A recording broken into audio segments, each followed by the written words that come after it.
Saudi আরবে কাগজে কলমে এখনো মদ্যপান এবং মদ কেনা বেচা নিষিদ্ধ, যদিও গত বছর প্রথমবারের মতো শুধুমাত্র অমুসলিম কূটনীতিকদের কাছে অ্যালকোহল বিক্রির জন্য রাজধানী রিয়াদে একটি মদের দোকান যাত্রা শুরু করে। তবে সম্প্রতি দেশটির অবস্থানরত ধনী অমুসলিম বিদেশি নাগরিকদেরও মদ কেনার অনুমতি দিয়েছে সৌদি কর্তৃপক্ষ।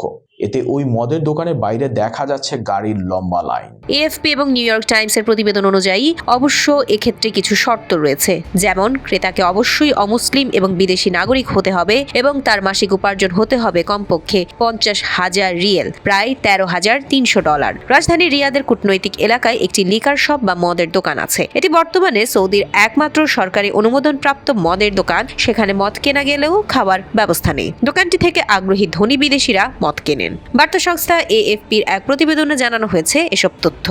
সৌদির সেই দোকান থেকে মদ কিনেছেন এমন একজন বিদেশি নাগরিক এএফপিকে বলেন, আমরা খুবই অবাক হয়েছিলাম এবং প্রথমে বিশ্বাস করতে পারিনি যে সৌদিতে মদ বিক্রি শুরু হয়েছে। ইসলাম ধর্মে মদ নিষিদ্ধ, তবে ইসলামের জন্মভূমি সৌদিতে 1952 সালের আগ পর্যন্ত মদের দোকান ছিল। 1952 সালে তৎকালীন সরকার দেশের অভ্যন্তরে মদ্যপান ও মদ কেনাবেচা নিষিদ্ধ করে। তবে 2017 সালে যুবরাজ মোহাম্মদ বিন সালমান সৌদি ক্রাউন প্রিন্স এবং প্রধানমন্ত্রী হওয়ার পর বদল আসতে থাকে দৃশ্যপটে। তেলের উপর নির্ভরতা কমিয়ে সৌদিকে পুরোপুরি বিদেশি বিনিয়োগের জন্য উপযোগী করতেই মনোযোগী হন মোহাম্মদ বিন সালমান।